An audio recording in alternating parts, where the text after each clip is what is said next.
Electric field due to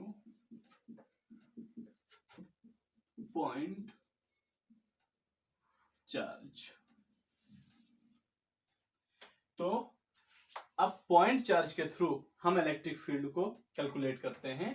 तो देखिए, suppose कर लीजिए ये हमारे पास एक सोर्स चार्ज है Q, ठीक है, and P is a point where we want to find the electric field which is situated at the distance of R। ठीक, ये Q है और इससे R डिस्टेंस पर एक पॉइंट P है जिस पर हमें इलेक्ट्रिक फील्ड फाइंड करना है। ये एक पॉइंट चार्ज है। तो अकॉर्डिंग टू डिफिनीशन हमने पढ़ा कि जितना फोर्स एक्सपीरियंस करेगा कोई दूसरा चार्ज इस फील्ड में, इस पॉइंट पर, हम उसी फोर्स को क्या कहेंगे यहां पर, इलेक्ट्रिक फील्ड। हमने फार्मूला भी पढ़ा है, E is equal to F by Q। ठीक, तो इसके लिए हम क्या करते हैं, यहां पर एक चार्ज को इमेजिन कर लेते हैं और यहां पर हमने एक टेस्ट चार्ज रख दिया Q नॉट। ठीक है, तो यहां पर भी हम Q नॉट रख देंगे, या इसको स्मॉल Q ही मान लेते हैं, कैपिटल Q, और ये स्मॉल Q है। तो अब यहां पर दोनों ही क्या है, पॉइंट चार्ज हैं। ठीक है, तो जब ये दोनों पॉइंट चार्ज हैं तो इस सिचुएशन में इनके बीच में जो फोर्स लगता है इलेक्ट्रोस्टैटिक फोर्स, तो दो पॉइंट चार्ज के बीच जो इलेक्ट्रोस्टैटिक फोर्स लगता है हम उसको कैलकुलेट करते हैं किससे, कूलॉम्स लॉ से। तो कूलॉम्स लॉ के according the force between the two charges is F equal to 1/4 pi epsilon naught Q1 Q2 by R square.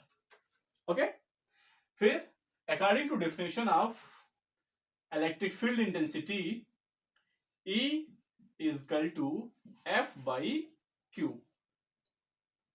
F by Q। तो हम यहां पर वैल्यू पुट कर देते हैं। F की वैल्यू हमें मिली है 1/4 pi epsilon naught Q by R square upon Q।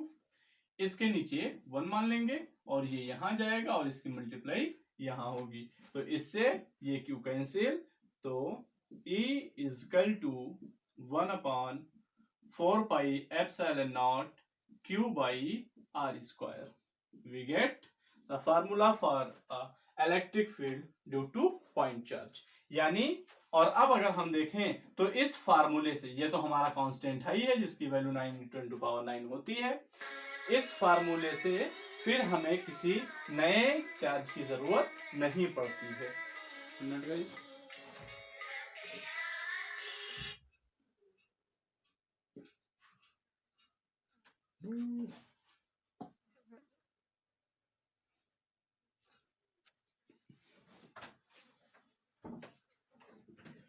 हाँ, तो अब यहां पर हम देखें, हमने एक फार्मूला टाइप किया पॉइंट चार्ज के लिए। ठीक है, तो पॉइंट चार्ज के थ्रू इलेक्ट्रिक फील्ड कितना होगा हमें ये फाइंड कर लिया। तो इस फार्मूले से हमने ये देखा कि ये एक कांस्टेंट है, तो E is directly proportional to Q by R square. यानी यहां पे अब हमें एक जो एडिशनल चार्ज रखकर चेकआउट करना पड़ता था, अब हमें उसकी जरूरत नहीं है। आप हमें सोर्स चार्ज बताइए और उस सोर्स चार्ज से हमारा पॉइंट कितना दूर है वो बताइए, हम उस पॉइंट पर कैलकुलेशन कर लेंगे बहुत आसानी से जी। ठीक है, अब हमें सिर्फ दो चीजों की रिक्वायरमेंट रहेगी, किसके किसके, Q के और डिस्टेंस के। और इस फार्मूले से हमने ये भी कंक्लूजन निकाला कि जो हमारा इलेक्ट्रिक फील्ड होता है वो डिपेंड करता है चार्ज के अमाउंट पर और डिस्टेंस पर।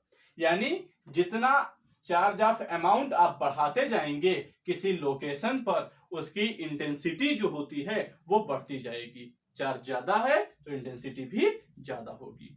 इसी तरह से अगर हम लोकेशन को चेंज करते रहें, यानी अगर मेरा पॉइंट चार्ज से दूर जाता रहेगा तो उस जगह पर, यानी लोकेशन जैसे जैसे डिस्टेंस ज्यादा होता जाएगा, आपके लोकेशन पर इंटेंसिटी जो होगी वो कम होती जाएगी। ठीक है, जो कि हमें ये फार्मूला बताता है।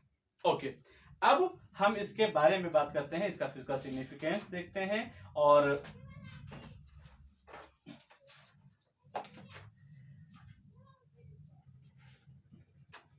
इसके बारे में और ज्यादा बात करते हैं। तो देखिए, इलेक्ट्रिक फील्ड जो है हमारा हमें दिखता है? आंसर है नहीं, हमें तो इलेक्ट्रिक फील्ड नहीं दिखता है। तो क्या ये वाकई में है या फिर बस ऐसे हवा में ही बातें की जा रही हैं इलेक्ट्रिक फील्ड की? तो किसी भी चीज का होना या ना होना, इसके लिए हमें एक प्रूफ देना पड़ता है। तो अगर कोई है तो हम उसको आपको फील करवा सकते हैं। कोई चीज है अगर सच में, हम उसको आपको फील करवा सकते हैं। जैसे हवा, हवा आपको नहीं दिखती है बट उसका एग्जिस्टेंस है, आप उसको फील कर सकते हो। इसी तरह से इलेक्ट्रिक फील्ड भी है। क्या इलेक्ट्रिक फील्ड वाकई में है कि बस एक जादू है, सिर्फ लोग बातें करते हैं इसके बारे में? तो इलेक्ट्रिक फील्ड है।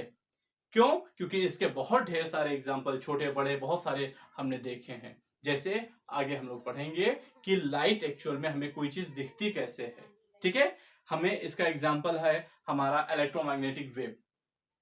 हम देखते हैं कि एक जगह चार्ज ऑसिलेट करता है, दूसरी जगह बिना किसी कनेक्शन के चार्ज अपने आप ऑसिलेट करने लगता है। बीच में कोई भी कनेक्शन नहीं है, कोई भी स्ट्रिंग्स आपको नहीं दिखती है, कोई भी हैंड नहीं दिखता है कि हाँ जाकर के उसको पकड़ के हिलाए।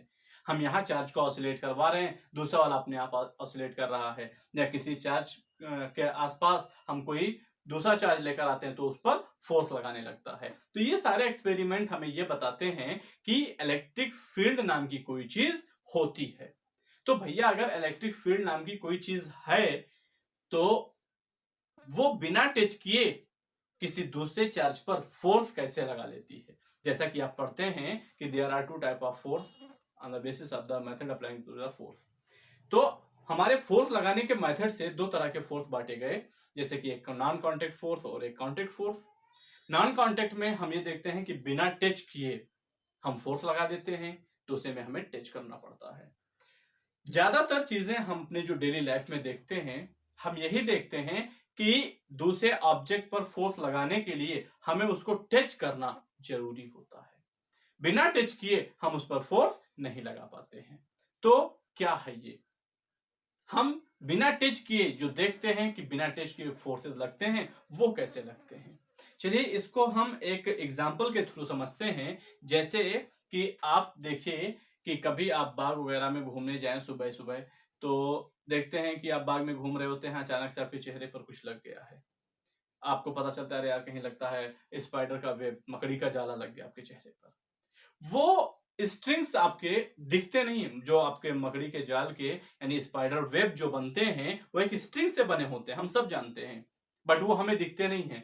हाँ, अब कुछ लोग इसमें कंट्रोवर्सी की बात करेंगे कि सर हमारे घर में लगा होता है जाला, हमें दिखता है, ऐसा है वैसा है। बट एक चीज याद रखिए कि वो जाला जब पुराना हो जाता है तब आपको दिखता है। जब उस पर डस्ट के पार्टिकल्स चिपक जाते हैं तब वो आपको दिखता है, उससे पहले वो नहीं दिखता है। जो एकदम फ्रेश होता है स्ट्रिंग्स, बहुत ध्यान से देखने पर आपको एहसास होता है कि हाँ यहाँ से एक स्ट्रिंग्स गई है। जनरली आप अगर उस पर कंसंट्रेट ना करें तो आपको वो चीज नहीं दिखती है।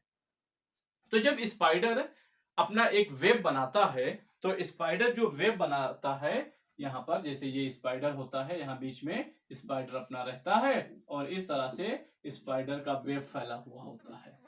तो यहाँ पर हमें स्पाइडर का वेब दिखता तो नहीं है, हमें स्पाइडर वेब नहीं दिखता है, बट क्या स्पाइडर का वेब होता नहीं है? आंसर है होता है स्पाइडर वेब। तो जिस तरह से हमको स्पाइडर का वेब नहीं दिखता है, उसी तरह से जो अदर इंसेक्ट होते हैं उनको भी स्पाइडर का वेब नहीं दिखता है और वो उड़ते हुए जाते हैं, और जब वो स्ट्रिंग्स में फंस जाते हैं ना देख पाने की वजह से, वहां पर वो फंस जाते हैं। तो उसके स्ट्रिंग्स में एक वाइब्रेशन होता है और उस वाइब्रेशन से उसको पता चल जाता है कि हमारे वेब में कोई शिकार फंस गया है, और उससे ये भी उसको पता चलता है कि जो फंसा हुआ है क्या वो कोई दूसरा स्पाइडर है या कोई दूसरे जात का इंसेक्ट है, मतलब वो स्पाइडर नहीं है। तो यहां पर जब उसे यह पता चलता है कि हाँ वो कोई दूसरा कीड़ा है, कोई दूसरा इंसेक्ट है, वो स्पाइडर नहीं है, तो वो क्या करता है, अपने स्ट्रिंग्स को लपेटना शुरू कर देता है। अब सपोज कीजिए कि यहां पर अगर आपका कोई कीड़ा फंसा हुआ था और यहां से स्पाइडर अपने इस स्ट्रिंग को लपेटना शुरू कर दे, तो यहां पर इस पर क्या एक फोर्स लगने लगेगा। ये स्ट्रिंग्स इसको दिख नहीं रही हैं, लेकिन इस स्ट्रिंग की वजह से इस इंसेक्ट पर जितने इफेक्ट एक्सपीरियंस हो रहे हैं, जो एक फोर्स एक्सपीरियंस कर रहा है, वो जानता है। उसे लग रहा है कि हाँ कोई मुझे पकड़ रहा है और पकड़ के कोई मुझे खींच रहा है, बट वो स्ट्रिंग्स को देख नहीं पा रहा है। तो बिना देखे, उस स्ट्रिंग के बिना दिखाई दिए हुए भी इसको फोर्स का एक्सपीरियंस हो रहा है, बस हमें वो स्ट्रिंग्स दिख नहीं रही है। इसी तरह से हम फील्ड का इमेजिनेशन करते हैं, चाहे वो इलेक्ट्रिक फील्ड हो चाहे वो मैग्नेटिक फील्ड हो। जो इलेक्ट्रिक फील्ड्स होते हैं उनके लिए, जैसे स्पाइडर के लिए यहां स्ट्रिंग्स हैं, इस स्ट्रिंग को हम लोग एक दूसरा नाम देते हैं और उसका नाम रखते हैं इलेक्ट्रिक फील्ड लाइन। इसी को लाइन ऑफ फोर्स भी कहते हैं, line of force. Electric line of force और मैग्नेटिक लाइन ऑफ फोर्स। तो अगर चार्ज है तो जो लाइन ऑफ फोर्स होंगी वो इलेक्ट्रिक लाइन ऑफ फोर्स कही जाएंगी, अगर मैग्नेट है तो मैग्नेटिक लाइन ऑफ फोर्स कही जाएंगी।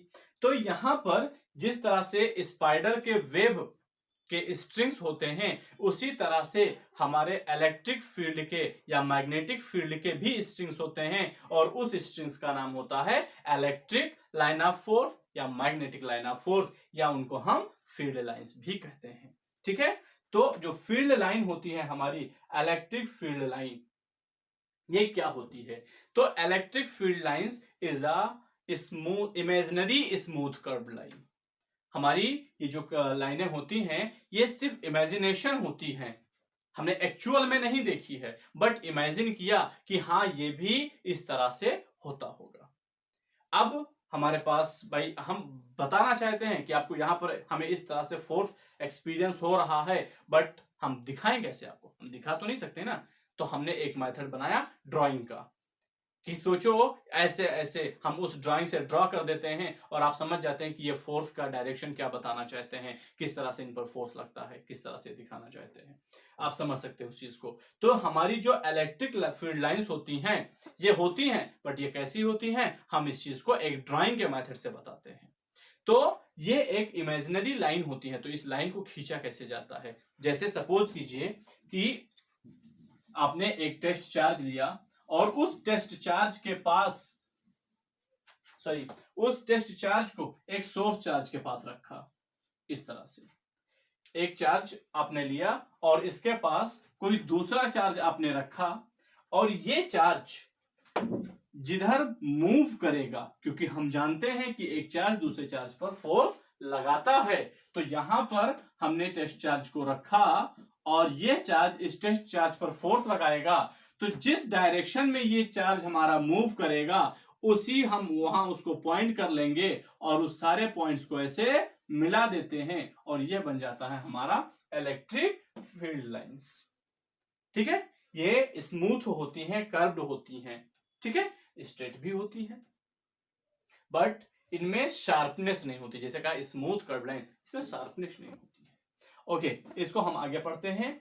तो यहां पर हमने ये देखा कि जो इलेक्ट्रिक फील्ड्स बनी होती हैं वो किससे बनी हैं? इलेक्ट्रिक फील्ड लाइन से बनी होती हैं। ठीक है, और उस लाइन को हम ड्रॉ कैसे करते हैं? तो उस लाइन को ड्रॉ करने के लिए हम चार्ज की हेल्प लेते हैं। ठीक है, तो basically electric field lines is the smooth curved lines. ठीक है, अब ये लाइन जो आपने ड्रॉ किया वो कैसे किया, और इस लाइन के किसी भी पॉइंट पर अगर हम एक टेंजेंट खींचें, किसी लाइन के हम पॉइंट पर अगर टेंजेंट खींचते हैं तो वो टेंजेंट चार्ज पर लगने वाले फोर्स को बताता है। जैसे कि अभी मैंने आपको बताया कि अगर एक टेस्ट चार्ज आपने यहां रखा और इसको ये इस डायरेक्शन में पुश कर रहा है तो ये चलता जा रहा है, तो आप उसको पॉइंट करते जाइए और बाद में उसको मिला दीजिए।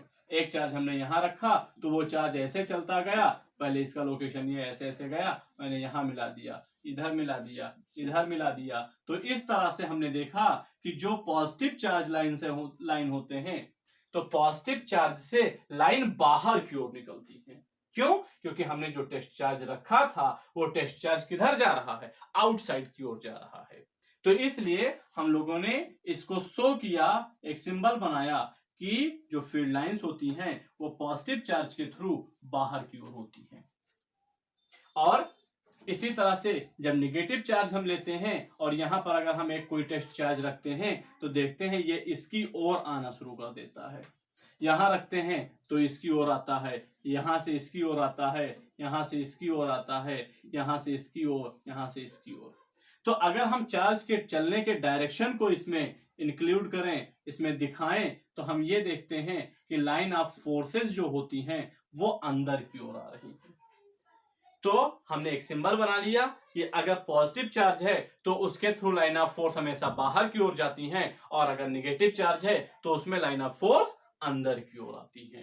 तो ये हो गए हमारे about the line of force and electric fields, और ये कैसे कंसिस्ट होते हैं। तो बेसिकली हमने यही देखा कि all fields is consist by the line of force, चाहे वो मैग्नेटिक हो चाहे वो इलेक्ट्रिक हो, सारे के सारे फील्ड किससे बने होते हैं? लाइन ऑफ फोर्स से बने होते हैं। ठीक है, तो जो फील्ड है उनमें लाइन ऑफ फोर्स होती है, और यही लाइन ऑफ फोर्स आगे दूसरे चार्ज पर या दूसरे ऑब्जेक्ट्स पर फोर्स लगाती है।